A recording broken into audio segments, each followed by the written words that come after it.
우리 중고등부나 대학 청년부 시절에 갔던 그 여름 수련회를 한번 생각해 보도록 하겠습니다. 자, 수련회 가시면 여러분 얼마나 은혜를 많이 받으십니까? 눈물 콧물 다 흘리면서 이제는 주님밖에 없다고 그렇게 고백하면서 오직 주님만을 위해 살겠다고 그렇게 결단을 해보셨을 겁니다. 제가 생각하기에 아마도 지구의 평화, 세계의 평화가 그때 그 수련회에 참석했던 사람들을 통해서, 기도를 통해서 올 것만 같은 그런 생각이 들 정도로 정말 뜨겁게 기도하고 이제는 정말 용서 못할 사람이 없다라는 생각이 들 정도로 그렇게 은혜를 많이 받으셨을 겁니다. 정말 이제는 내가 없고 오직 예수님만 바라보며 살겠다라는 놀라운 결단들, 정말 이렇게 살면 안 되겠다라는 그 각오를 가지고 하나님의 은혜를 가지고 살겠다는 각오로 결단해 보신 적 다들 있으실 겁니다. 그죠? 그러시죠? 그렇지만 수련회 끝나고 현실로 돌아오면 어떠십니까?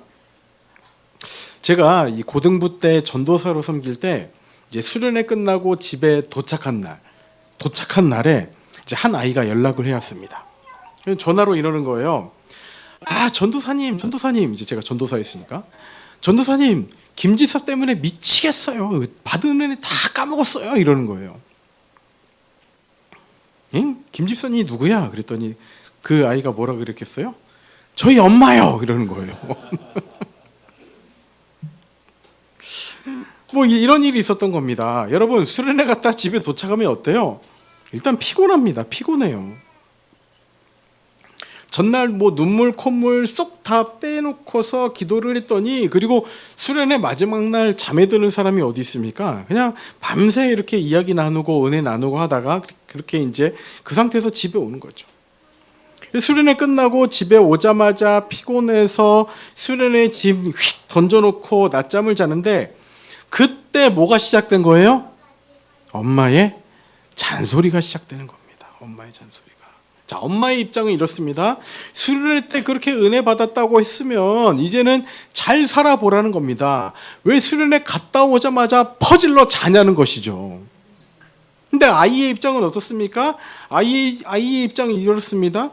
자, 일단 은혜는 받긴 받았는데 오늘은 좀 쉬고 내일부터 변화된 삶을 살려고 했는데 왜 오늘부터 잔소리 하냐는 것이죠. 그리고 나서는 언제 은혜 많이 받았냐는 듯이 은혜 받기 전의 모습과 별반 다름이 없이 살아갑니다.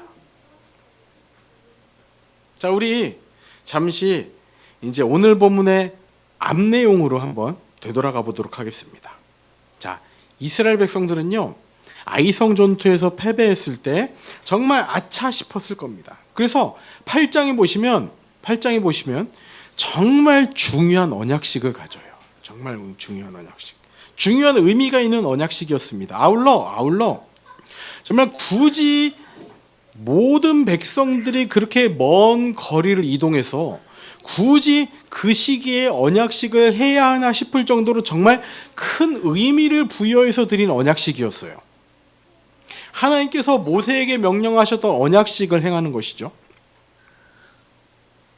마음을 새롭게 할, 결단을 새롭게 할 그러한 언약식을 그 시기에 먼 거리를 가서 모든 백성이 이동해서 드린 거예요. 수련회 때보다 훨씬 더 장엄하고 중요한 언약식을 거행했는데, 자, 과연 이들의 모습이 어떻게 변화가 되었을까요?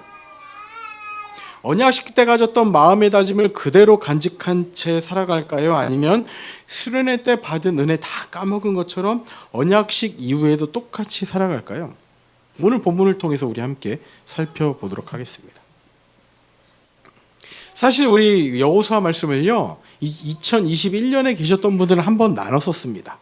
그때 아마 들으신 분도 계실 거예요. 그렇지만 그때 이제 들으신 분들은 그 내용이 조금 바뀌었다, 설교 내용이 바뀌었다 생각하실 수도 있어요. 예화나 이런 부분들은 약간 겹치는 것이 있겠지만 설교를 항상 이제 다시 준비합니다. 여호수아 설교한다고 해서 그대로 이제 가지고 오는 것이 아니라 다시 준비를 하는 거예요. 다시 준비를 하는 가장 중요한 이유는 이 메시지의 관점이 조금 다르게 이제 전해지는 겁니다. 달라졌다는 것은 이전에 전했던 메시지가 잘못됐다라는 것이 아니라 또 다른 관점에서 새로운 깨달음이 생긴 거예요. 그때의 깨달음이 있었고 그 위에 새로운 깨달음을 여러분에게 함께 나누는 겁니다. 이전에는요, 이 정복과 정착이라는 여호수아의 중요한 키워드 가운데 이것을 성취하는 데 있어서 내가 하는 것이 아니라 하나님께서 이루셨다라는 부분에 포커스를 맞춰서 계속해서 반복해서 전했습니다. 자, 그런데 이번에는요, 이 관점을 가지고 내 삶에서 이 관점을 간직한 채 살아가는 것이 얼마나 우리의 삶에 필요하고 중요한 것인지에 대한 깨달음이 새삼 더 깊이 느껴지기 때문에 그 부분을 전하게 되는 거예요. 그래서 우리가 가장 먼저 첫 번째로 살펴볼 부분은 이렇습니다. 함께 읽어보겠습니다. 시작. 묻지 않는 것은 심각한 잘못이다라는 거예요. 묻지 않는 것은 심각한 잘못이라는 것이죠. 첫 번째 메시지에서 전하게 되는 핵심 구절이 14절입니다. 우리 14절 말씀 다 함께 다시 읽어보도록 하겠습니다. 시작.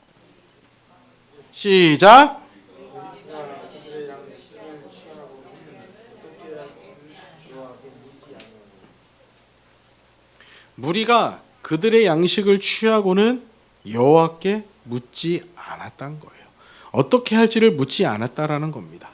자, 과연 이 무리 여호수아를 포함하여 이 이스라엘의 대표들이 무엇을 묻지 않았기 때문에 성경에 이렇게 명확하게 묻지 않았다는 것에 대해서 강렬한 메시지를 남기고 있는 것일까요? 먼저 오늘 본문을 이제 잠시 요약해서 말씀을 드리면 기브온 주민들이 등장을 합니다. 기브온 주민들. 이들은 이스라엘에 대한 소식을 듣고는 이길 자신이 없어서 꾀를 낸 거예요. 그렇게 꾀를 내어서 꾸민 일이 이스라엘에 사신을 보내는데 다 해진 옷, 찢어져서 기운 포도주 부대를 나기에 싣고 곰팡이가 핀 떡을 준비해서 이들 앞에 나타납니다. 그리고 6절입니다. 6절 다 같이 읽어볼게요. 시작. 그들이 길갈 진영으로 가서 여호수아에게 이르러 그와 이스라엘 사람들에게 이르되 우리는 먼 나라에서 왔나이다. 이제 우리와 조약을 맺읍시다. 그러니까 지금 기브온 주민들은요, 먼 나라에서 온 척을 하면서 신발, 옷, 먹을 것 등을 조작을 해서 이스라엘에게 왔고 이스라엘과 조약을 맺으려고 하는 거예요. 일단 여호수아는 처음에 의심을 합니다. 너희들 이 가나안에 있는 가까운 데 있는 사람들 아니야? 처음에 의문을 제기해요. 어떻게 너희와 우리가 조약을 맺을 수 있겠어? 라고 생각을 하지만 기브온 사람들은 그렇습니다. 우리는 심히 먼 나라에서 왔고 애굽에서 행한 일부터 요단 덩편에서 있었던 일까지 모든 소식들을 들었습니다. 그래서 우리는 당신과 조약을 맺고 싶습니다. 라고 이야기를 하는 거예요. 그러면서 곰팡이가 핀 떡, 찢어진 포도주 부대, 옷, 신발, 해진 거 다 그렇게 보여주는 거예요. 이렇게 보여주는 겁니다. 마치 우리가 불쌍하다 하면서 그 감성을 좀 자극하는 것 같이 느껴지기도 합니다. 여기서 정말 중요한 구절이 14절이에요. 14절. 다시 한번 읽어보도록 하겠습니다. 시작. 무리가 그들의 양식을 취하고는 어떻게 할지를 여호와께 묻지 아니하고. 여호와께 묻지 않았다라는 거예요. 여호와께 묻지 않았다. 성경의 저자는 조약을 맺는 과정에서 여호와께 묻지 않았다는 점에 대해서 알려주고 있는 거예요. 왜요? 이것은 결정적인 실수이기 때문입니다. 자, 이방인 나라와 화친 조약을 맺는데 하나님께 묻지 않았다? 그리고 그것을 그냥 결정했다? 정말 말도 안 되는 실수인 겁니다. 15절 제가 읽겠습니다. 여호수아가 곧 그들과 화친하여 그들을 살리리라는 조약을 맺고 회중 족장들이 그들에게 뭐 했어요? 맹세까지 했습니다. 맹세. 조약을 맺고 그들을 살리겠다고 맹세까지 한 거예요. 자, 기브온 주민들은요, 자신들이 살아남기 위해서 속임수에 모든 것을 걸었습니다. 그리고 이 속임수는 정말 완벽했어요. 그러나 이 과정에서 여호와의 이름으로 언약을 체결하고 그들에게 맹세까지 하는 데 있어서 여호와께 묻지 않았다라고 성경의 저자는 정확하게 지적을 하고 있다라는 거예요. 이것을 생각할수록 기가 막힌 일입니다. 방금 전에 8장에서 보신 것처럼 하나님을 향한 중대한 그리고 비장한 결단의 자리에 나갔다가 돌아왔는데 이스라엘 백성들은요, 또다시 실수를 하고 있는 거예요. 말도 안 되는 어처구니 없는 실수를 하고 있는 겁니다. 그렇기 때문에 오늘 본문을 통해서 우리에게 주시는 정말 중요한, 너무나도 중요한 메시지가 무엇입니까? 우리는 하나님께 물어야 한다는 거예요. 14절에 하나님께 묻지 않았다는 기록이 있는 이유는 명확합니다. 이스라엘이 하나님께 물었다면 이것은 속임수였다는 것을 분명히 알려주셨다라는 그런 이제 전제가 깔려 있는 거예요. 물었으면 알았을 것을 묻지 않았기 때문에 모르고 지금 실수를 저질렀다는 겁니다. 즉 핵심은요, 하나님께 물어야 됩니다. 하나님께 물어야 된다는 거예요. 사랑하는 우리 성도님들, 우리 매사에 모든 것을 하나님께 물으십시오. 아멘이십니까? 여러분,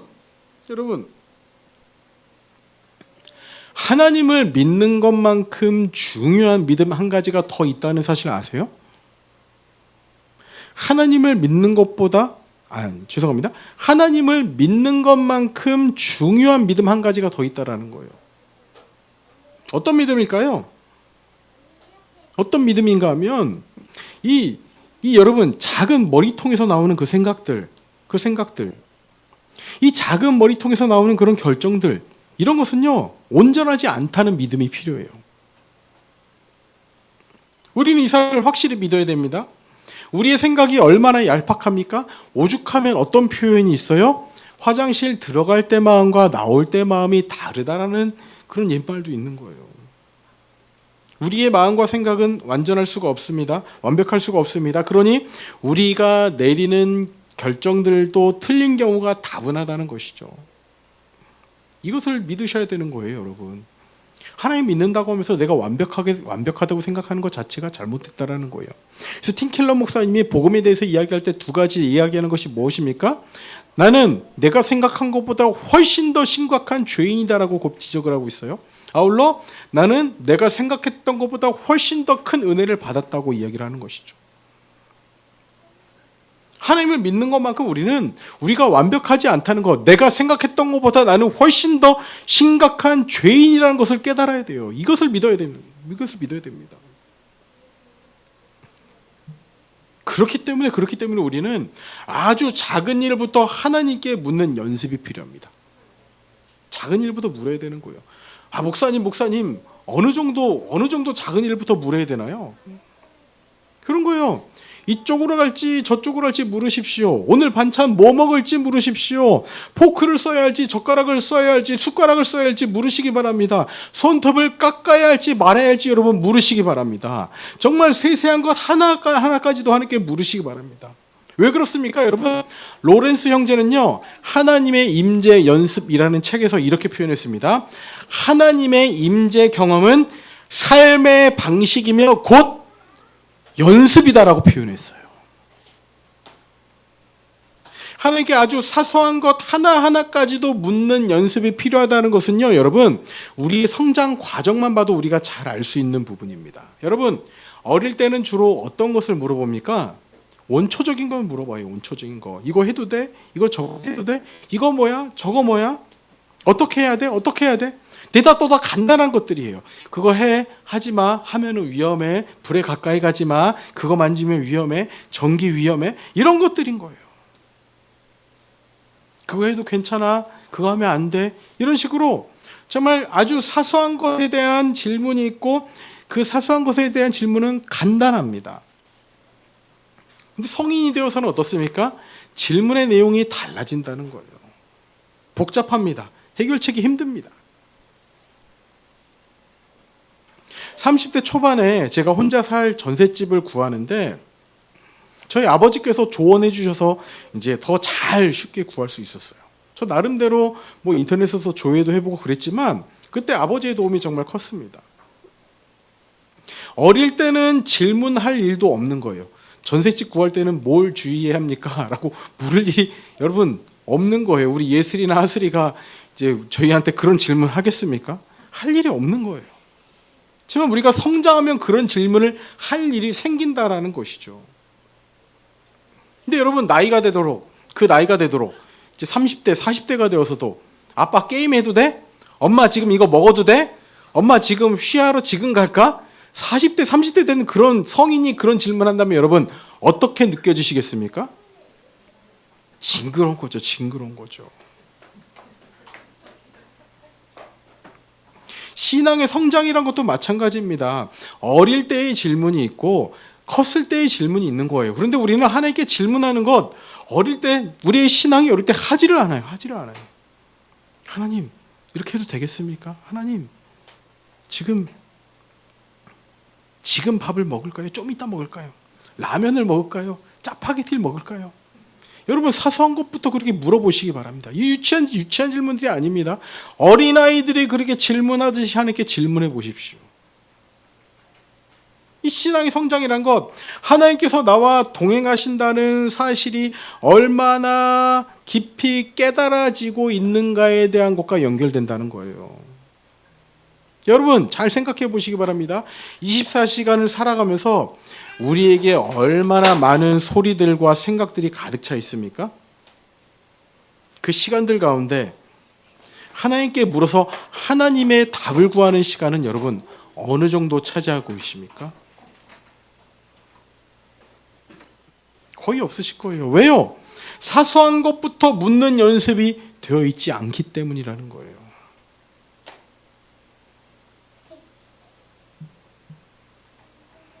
사소한 것부터 물으십시오. 아주 작은 것부터 물으십시오. 하나님, 오늘 출근할 때 무슨 옷 입을까요? 하나님, 오늘 출근해서 저 꼴도 보기 싫은 김 부장 어떻게 골탕을 좀 먹일까요? 이러지 괜찮습니다. 괜찮아요. 하나님, 오늘 구내 식당을 갈까요? 다른 식당을 갈까요? 물으시기 바랍니다. 하나님, 빨간 휴지 쓸까요? 파란 휴지 쓸까요? 물으시기 바랍니다. 물으세요.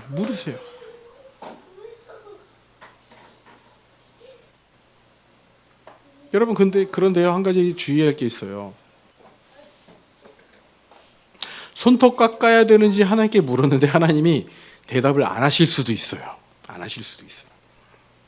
근데 여러분, 이렇게 사소한 것 하나하나에 묻는 연습이 되어 있지 않다면 우리는 중요한 문제 앞에서도 하나님께 묻지 않는 실수를 되풀이한다라는 거예요. 오늘 말씀이 주는 교훈이 이것입니다. 여러분, 사소한 것부터 묻지 않으면 중요한 문제 여러분 물으실 것 같으세요? 안 물어요. 아주 작고 사소한 것에서부터 하나님께 물어 하나님의 임재가 내 삶의 실제가 되자. 라임이 잘 맞는데요. 죄송합니다. 하나님의 임재가 내 삶의 실제가 되자. 네. 의도하고 기록한 건 아닌데 여러분. 하나님의 임재가 내 삶의 실제가 되시기 바랍니다. 하나님께 사소한 것에서부터 물어 그것이 하나님의 임재와 연결되어 내 삶의 실제가 되기를 소망합니다. 그래요. 정말 중요한 일 앞에서도 하나님께 꼭 묻고 나아가자는 거예요. 아멘이십니까? 두 번째 메시지입니다. 함께 읽어보도록 하겠습니다. 시작. 묻지 않았으나 묻지 않으신다.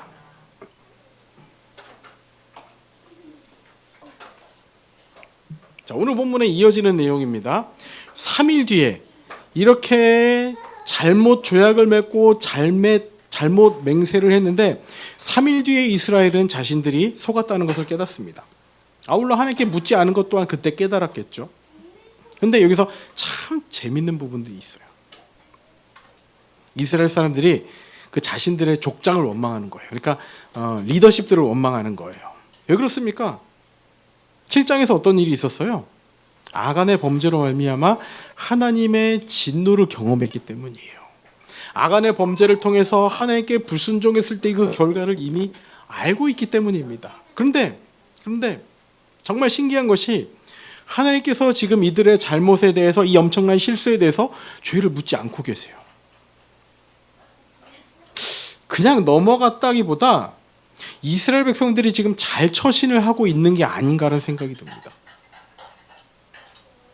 그렇기 때문에 하나님께서는 묻지 않으시고 그들의 잘못을 묻지 않으시고 다시 한번 기회를 주시는 거예요. 아울러 이어지는 내용을 보면은 그 하나님께서 그들의 잘못을 묻지 않으시는 것에 대해서 참 하나님이 뿌듯해하실 만한 그런 상황이 펼쳐집니다. 일단 어떤 내용이 펼쳐지는지 함께 살펴보도록 하겠습니다. 자, 기브온은 지금 이스라엘 편에 붙었어요. 이제 거짓 조약이었지만 그 조약으로 말미암아 이스라엘 편에 붙어서 이스라엘 공동체의 일부가 되었습니다. 그런데 이 소식을 들은 이방의 왕들이요, 연합을 해서 5나라가 기브온을 칠 계획을 세웁니다. 몇 나라요?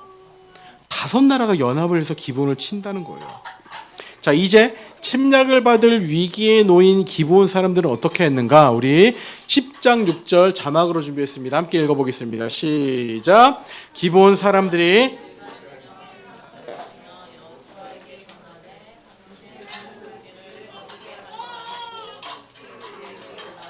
우리를 구하소서. 산지에 거주하는 아모리 사람의 왕들이 다 모여 우리를 치나이다 하매. 자, 기브온 사람들이 여호수아에게 도움을 요청합니다. 당신의 종들 돕기를 더디게 하지 마시고 속히 우리에게 올라와 우리를 구하소서. 그리고 이번에는요, 하나님의 인도하심에 대한 확신을 가지고 전력을 다해 기브온을 도우러 가는 거예요. 10장 8절 말씀 다 같이 읽어보겠습니다. 시작. 그때 여호와께서 여호수아에게 이르시되 그들을 두려워하지 말라. 계속 있습니다. 시작. 내가 그들을 내 손에 넘겨주었으니 그들 중에서 한 사람도 너를 당할 자 없으리라 하신지라. 이번에는 이스라엘이 실수하지 않은 것이죠. 아울러 이 말씀은요, 기브온 사람들이 이미 하나님의 공동체 안에 속해져 있다는 그런 이제 것을 보여주는 말씀이기도 합니다. 이스라엘 입장에서는 그런 거예요. 자신들이 속은 것에 대한 복수로 이 기브온의 요청을 무시한다거나 도와주러 가는 척하면서 천천히 가면서 남쪽 연합군들에게 공격을 당하도록 그대로 내버려두지 않고 정말 하나님 앞에 맹세했던 그대로 이번에는 그 맹세를 지켜서 온전히 모든 구대가 총출동해서 그들을 도우러 가는 거예요. 그런데 이 기브온을 도우러 가는 이 10장 말씀을 통해서 정말 인상 깊은 말씀이 무엇인가? 이 10장 말씀에서 정말 인상 깊은 포인트가 무엇인가? 10장에는요, 여러분, 정말 은혜로운 말씀이 많아요. 하나님께서 알려주신 전략대로 따라갔더니 승리한 이야기, 그리고 태양이 멈춘 이야기, 이 여러 포인트가 있지만 저는 이번에는요, 그래서 이제 21년에는 이제 그 태양이 멈춘 이야기로 설교를 했었죠. 그런데 이번에는요, 이 25절 말씀이 정말 가슴 깊이 와닿았습니다. 25절 자막으로 띄워드립니다. 함께 읽어보도록 하겠습니다. 시작. 여호수아가 그들에게 이르되 두려워하지 말며 놀라지 말고 강하고 담대하라. 너희가 맞서서 싸우는 모든 대적에게 여호와께서 다 이와 같이 하시리라고. 자, 이 말씀이 다른 그 기적들보다 더 마음에 와닿은 이유가 무엇인가? 자, 25절 말씀 지금 누가 하고 있는 거예요? 누가 하고 있는 거예요? 여호수아가 하고 있습니다. 누구에게 하고 있어요?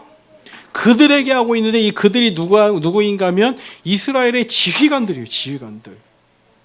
뭐라고 하고 있습니까? 노란 부분만 다시 한번 읽어보도록 하겠습니다. 시작.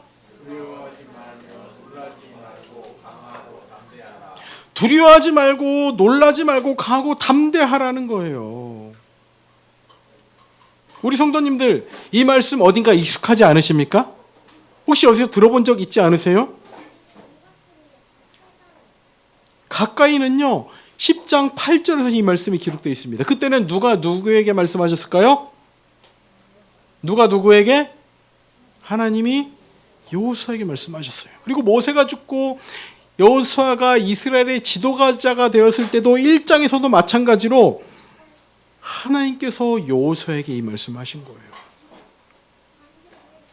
즉 계속해서 하나님께서는 여호수아에게 두려워하지 말라, 놀라지 말라, 강하고 담대해라 계속해서 반복해서 하셨던 말씀입니다. 그런데 이번에는 누가 누구에게 하고 있다고요? 10장 25절에서는 여호수아가 지휘관들에게 하고 있다라는 거예요. 여러분 잘 들으시기 바랍니다. 이 말씀이 중요한 이유가 무엇인가? 여호수아가 이렇게 말할 수 있는 이유가 무엇인가? 한번 생각해 보시기 바랍니다. 여호수아가 지휘관들에게 왜 이렇게 말할 수 있었을까요? 왜 말할 수 있었을까요? 모세가 죽고 이스라엘의 지도자가 된 순간부터 지금까지의 모든 순간들이 여호수아는 이 말씀 하나로 귀결되기 때문이라는 거예요. 여호수아서에서 어떤 일이 있었습니까? 요단강을 건널 때도, 여리고성이 무너질 때도, 아간의 범죄 때도, 아이성 전투에서 실패를 경험하고 다시 승리했을 때도 하나님께서 주셨던 이 말씀, 두려워하지 말고 놀라지 말라, 강하고 담대하라, 이 말씀으로 이 시간들을 여호수아는 채워왔다라는 거예요. 그러니 자신도 이제 지휘관에게 담대히 말할 수 있는 겁니다. 두려워하지 말며 놀라지 말고 강하고 담대하라. 하나님께서 자신에게 주셨던 말씀을 그대로 지휘관들에게 전할 수 있다라는 거예요.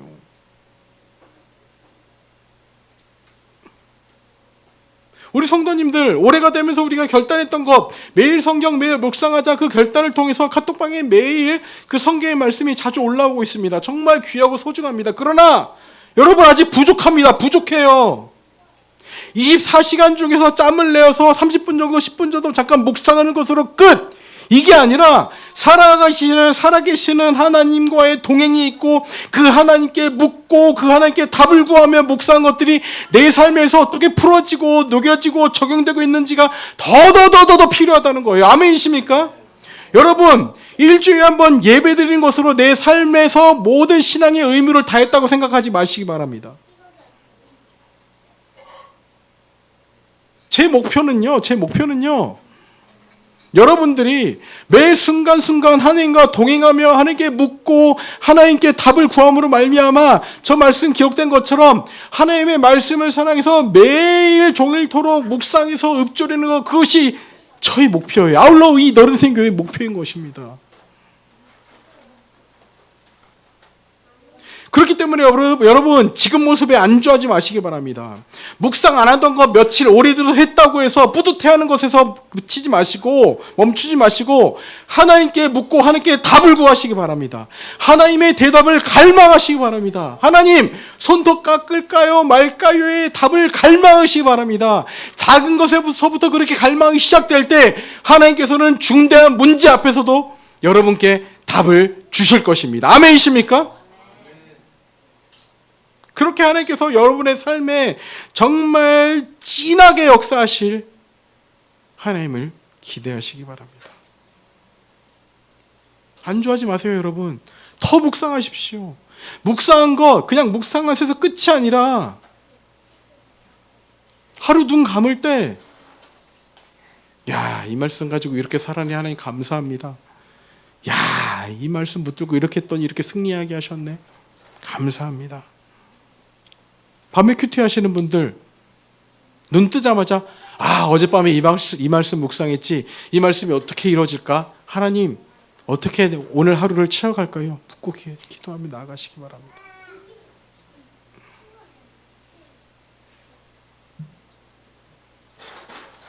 제가 좋아하는 찬송가 535장 내 맘의 주여 소망되소서. 가사가 무엇입니까? 내 맘의 주여 소망되소서. 주 없이 모든 것 헛되어라. 언제 낮이나 밤이나 주님 생각, 그리고 언제 잘 때나 깰 때 함께 하소서. 이 고백을 드릴 수 있기를 소망합니다. 여러분, 묵상은요 10분, 20분, 30분 그 시간에 했다 뚝 끝이 아니라 그게 시작인 거예요. 여러분, 그 말씀 붙들고 살아가시기 바랍니다. 여러분 참 잘해주고 계세요. 잘해주고 계신데 제가 못했다라고 뭐라고 말씀드린 것이 아니라 잘해주시고 있지만 거기서 더 잘하길 소망합니다. 여호수아가 하나님께 묻지 않았다는 그 심각한 실수를 오늘 말씀에 기록된 것으로 보아 우리는 하나님께 더 묻는 것이 필요하다는 거예요. 더 묻는 것이 필요하다는 거예요. 목사님, 요즘 목사님 설교 들으니까 계속해서 묵상하라는 것이 결론인데, 네, 맞습니다. 우리의 저 지향점이 무엇입니까? 기승전 묵상 없이는 여러분의 삶이 의미가 없다라는 거예요. 24시간 중에서 하나님의 음성이 들려지지 않고 하나님의 이끄심이 경험되지 않으면 여러분의 삶은 의미가 없다라는 거예요, 여러분. 그 인도하심을 구하시기 바랍니다. 묵상한 것, 내 삶에 체득되고 그것을 가지고 하나님께 질문하며 하나님께 답을 듣는 삶을 갈망하시길 바랍니다. 오늘 무슨 반찬 먹을까요? 오늘 어디 길로 갈까요? 물어보십시오. 하나님께 물어보십시오. 그래서 오늘의 메뉴는 뭔가요? 오늘 주일 메뉴는 뭘까요, 여러분? 오늘 두 가지인가요, 메뉴가? 오늘 한 가지예요. 두 가지일 때 뭐 먹을까요? 물으시기 바랍니다, 여러분. 물으셔야 돼요. 물으셔야 돼요. 이제 말씀을 마무리하도록 하겠습니다. 사랑하는 우리 성도님들, 우리 인생이 어떻습니까? 여러분, 인생이 여러분 의도대로 흘러간다고 생각이 드십니까? 아마 의도하지 않는 대로 흘러갈 때가 더 많다라는 생각이 드실 겁니다. 아니, 어떻게 보면 우리 삶의 대부분이 우리의 의도대로 되지 않는 것처럼 느껴질 때가 있어요. 근데 그런 세상을요, 여러분, 어떻게 하나님께 묻지 않고 살아가시겠습니까? 자, 사실 이스라엘 백성들도요, 의도치 않게 기브온 사람들과 엮이게 되었습니다.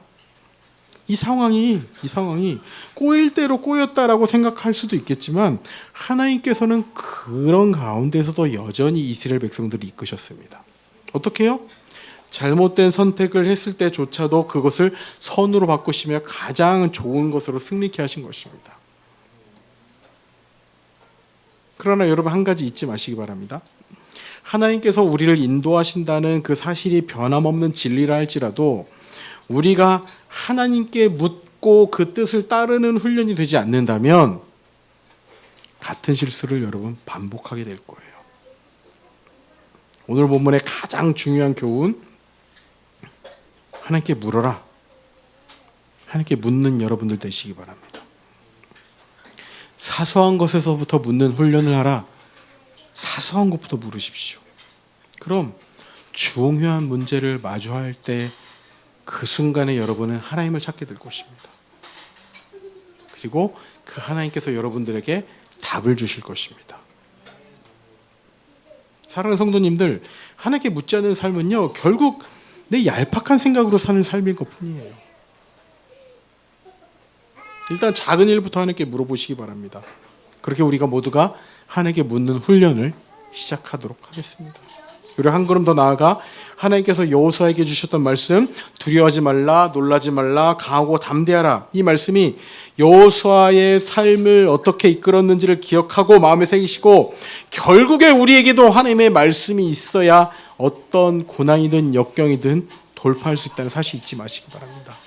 말씀이 남으시기 바라요, 여러분. 말씀이 기억되기 바라요. 제가 설교 초반에 2021년에 여호수아 설교를 이제 했었다고 말씀드렸잖아요. 혹시 그때 계셨던 분들 설교 내용 기억나세요? 안 나실 겁니다. 그렇지만 무엇은 남는다라는 거예요? 하나님의 말씀을 남습니다. 오늘 남겨야 될 말씀이 이겁니다. 이스라엘 백성들이 여호와께 묻지 않았다. 그 실수를 잘 기억하셔야 돼요. 오늘 이 말씀을 통해서 우리 삶이 하나님께 더 묻는 삶이 되기를 소망합니다. 아멘이십니까? 하나님께서 여러분의 삶 가운데 말씀하시고 대답하시고 놀랍게 역사하실 것을 믿습니다. 아멘이십니까? 그 소망을 가지고 우리 하나님께 물으며 나가기를 진심으로 갈망합니다.